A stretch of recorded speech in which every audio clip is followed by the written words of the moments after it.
হাদিসে শবে বরাত নামে কোনো শব্দ নাই।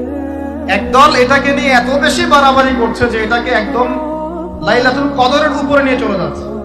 আরেক দল দেখা যাচ্ছে এটাকে এমন ভাবে পরিত্যাগ করছে এই যে কিছুই করা যাবে না, কোনো ফজিলতি নাই। এখন আসলে মধ্যম পন্থা কি, মাঝখানে আমরা কি করবো তা জানার দরকার আছে কি নাই?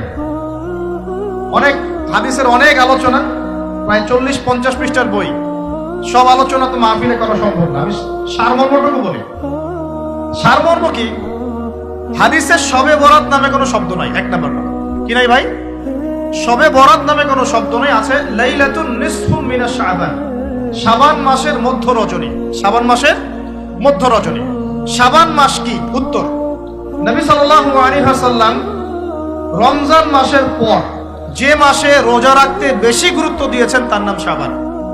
আয়েশা রাদিয়াল্লাহু আনহা তিনি বলতেন যে শাবান মাস আসলে নবী সাল্লাল্লাহু আলাইহি ওয়াসাল্লাম এত বেশি বেশি রোজা রাখতেন যে মনে হতো তিনি রোজা ছাড়বেনই না, সারা মাস রেখে ফেলবেন।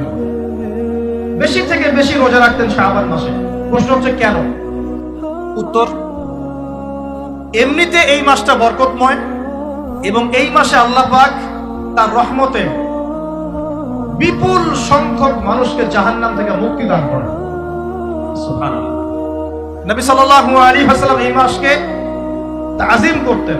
এই মাসের সম্মানার্থে, এই মাসে আল্লাহর রহমত বরকতের স্বার্থে নবী করিম সাল্লাল্লাহু আলাইহি ওয়াসাল্লাম এই মাসে বেশি বেশি রোজা রেখেছেন।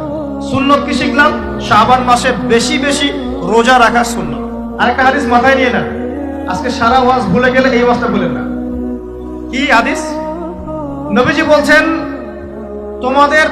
তোমাদের সামনে, হে আমার সাহাবীরা, তোমাদের সামনে এমন একটা যুগ আসছে, ওই যুগে আমার সুন্নতকে ধরে রাখাটা হাতের মধ্যে আগুন ধরে রাখার মতো।